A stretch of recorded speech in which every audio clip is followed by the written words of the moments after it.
Anda masih bersama kami di Metro Siang. Pemirsa, Presiden Joko Widodo terus berusaha merealisasikan program Nawacita, yakni 9 agenda prioritas untuk membangun negeri ini. Saat usia pemerintahan mencapai pertengahan perjalanan, Nawacita Joko Widodo terus diuji realisasinya, termasuk membangun Indonesia dari pinggiran.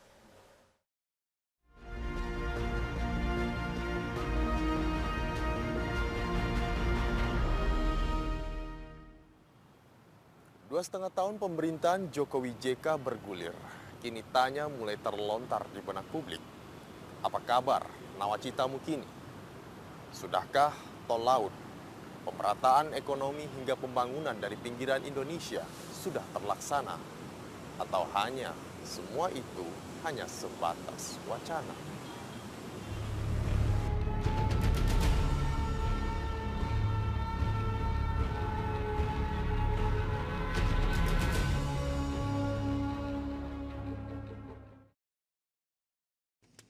Demi Allah, saya bersumpah akan memenuhi kewajiban Presiden Republik Indonesia dengan sebaik-baiknya dan seadil-adilnya. Masih terpatri di benak publik bagaimana harapan baru itu hadir 2 tahun silam. Gegap gempita publik mengantarkan pasangan pemimpin baru dengan arak-arakan pawai budaya dari gedung parlemen ke Istana Merdeka.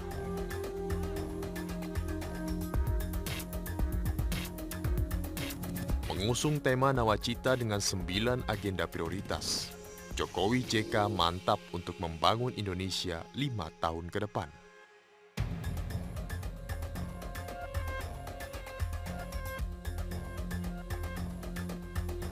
Membangun Indonesia dari pinggiran menjadi harapan yang coba ditawarkan. Tak berlebihan memang, karena selama ini mereka yang berada di ujung negeri seakan dianggap anak tiri oleh Ibu Pertiwi. Pembangunan yang berat ke Jakarta dan Pulau Jawa kini tinggal cerita.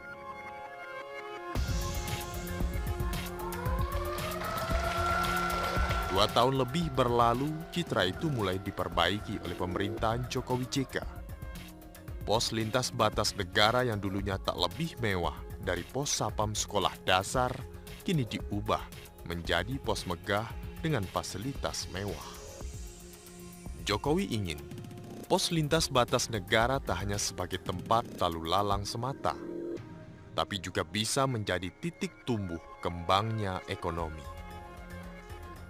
Saat Jokowi meresmikan pos lintas batas negara di Aruk, Kabupaten Sambas, Kalimantan Barat, Jokowi kembali berpesan agar pos lintas batas harus menjadi gerbang ekspor produk-produk lokal ke negara tetangga. Kepala daerah jangan duduk manis menunggu keajaiban datang, harus aktif dan berlari untuk mewujudkan itu. Harapan sama seperti pos lintas batas negara yang lain, bisa menjadi titik pertumbuhan ekonomi, bisa menumbuhkan ekonomi masyarakat, terutama memang kita ingin pos-pos ini bisa kita pakai untuk akses ekspor produk-produk lokal, produk-produk Indonesia ke negara tetangga. Papua, negeri nan eksotis dengan kearifan budayanya itu pun coba dibuka dari keterisolasian. Mereka yang selama ini hidup di bawah garis kemiskinan coba diangkat lewat pembangunan infrastruktur. Kabupaten Duga yang dulunya terisolir kini mulai terhubung dengan proyek pembangunan Jalan Trans Papua. Kementerian PU bersama TNI membuka keterisolasian di bumi Cendrawasih. Jalan Wamena menuju Agat dengan panjang 278 km itu kini telah bisa dilewati. Masyarakat yang biasanya harus berhari-hari lewat jalur darat kini sudah bisa dengan hitungan jam saja. Sudah selesai, tinggal jembatan aja, kan ini tinggal jembatan.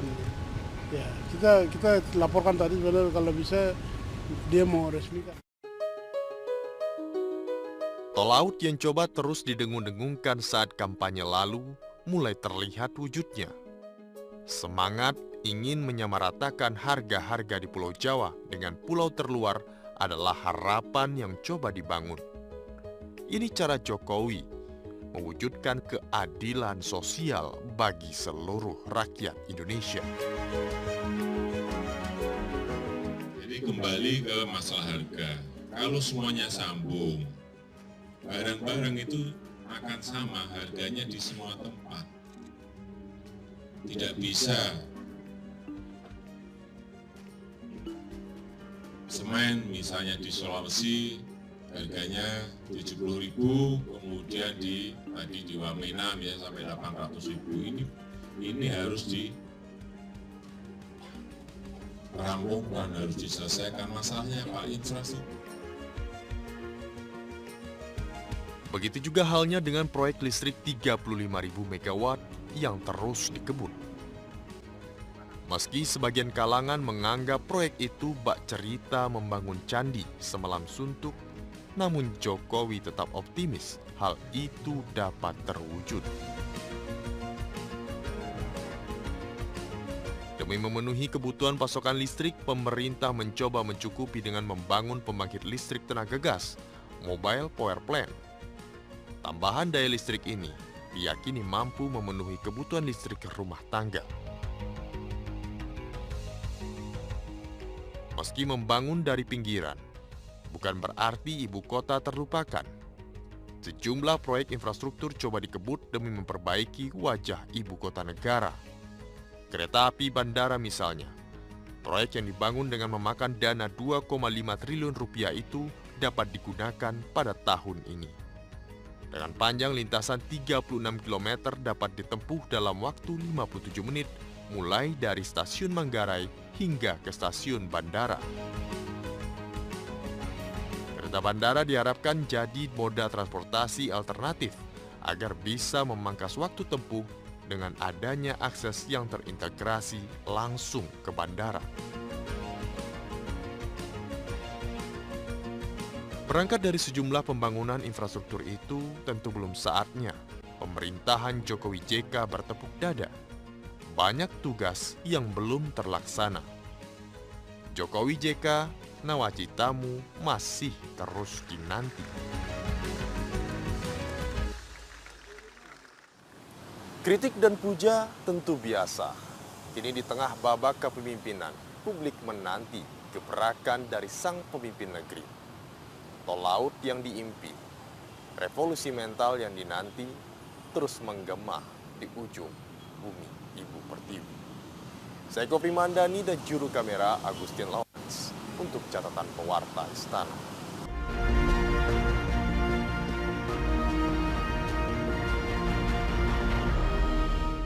Presiden Joko Widodo meresmikan pembangunan asrama haji di kawasan Masjid Agung Nur Al-Nur, Mandailing, Natal, Sumatera Utara. Jokowi berharap pembangunan asrama haji dapat dimanfaatkan bagi para calon haji maupun jamaah yang baru pulang dari Tanah Suci.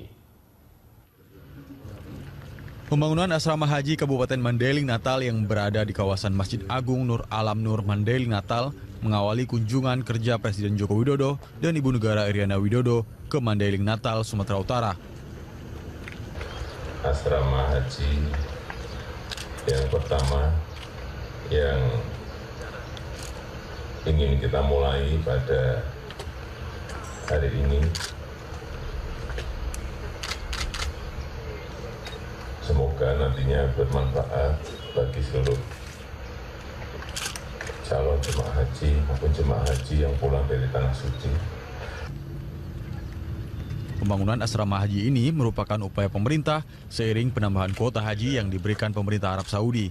Sebab saat berkunjung ke Arab Saudi 2 tahun lalu dan bertemu dengan Raja Salman, Presiden Joko Widodo meminta penambahan kuota haji. Tahun 2017, Indonesia mendapatkan tambahan kuota sebesar 52.200. Sebanyak 10.000 merupakan tambahan kuota dan 42.200 merupakan tambahan pengembalian kuota. Sehingga total kuota haji menjadi 221.000 dari sebelumnya 168.800. Tambahan kuota haji ini cukup besar karena mencapai hampir 30%. Sejak 2013 lalu, jumlah kuota haji dari seluruh negara mengalami pengurangan sebesar 20%. Hal tersebut dilakukan seiring dengan perluasan pembangunan fasilitas di Masjidil Haram Mekah. Tim Liputan, Berita 1. Sebelumnya, Wakil Presiden Yusuf Kala beserta sejumlah menteri menggelar rapat tertutup membahas persiapan pelaksanaan Asian Games 2018. Di sisa 17 bulan ini, Wapres meminta sarana prasarana Asian Games harus dapat diselesaikan tepat waktu. Wakil Presiden Yusuf Kala memimpin langsung rapat tertutup membahas persiapan pelaksanaan Asian Games 2018 di kantor Komite Olimpiade Indonesia Efek Plaza Senayan, Jakarta Pusat. Dana yang dibutuhkan dalam penyelenggaraan Asian Games 2018 di Jakarta dan Palembang mencapai 30 triliun rupiah untuk penataan infrastruktur, termasuk renovasi sarana dan sistem transportasi. Wapres mengharapkan seluruh pendukung sarana prasarana Asian Games harus dapat diselesaikan tepat waktu.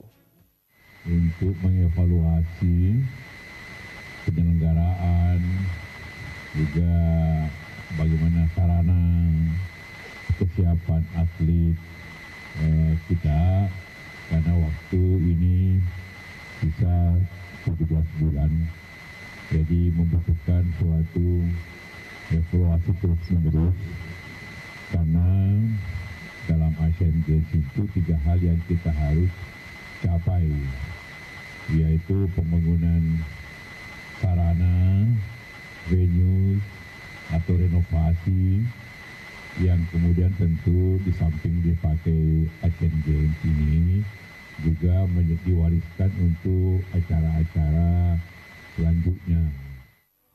Dalam rapat ini juga disepakati 36 cabang olahraga yang akan dipertandingkan dalam Asian Games 2018 di Jakarta dan Palembang, 18 Agustus hingga 2 September 2018. Yang kita putuskan 36. Ya, sama dengan Incheon, jangan lupa. Untuk perbandingan saja, Asian Games yang lalu 36. Rapat ini turut dihadiri Menpora Imam Nahrawi, Menkominfo Rudiantara, Menko PMK Puan Maharani, serta PLT Gubernur DKI Jakarta Sumarsono. Cila Danova, Berita 1 TV Jakarta.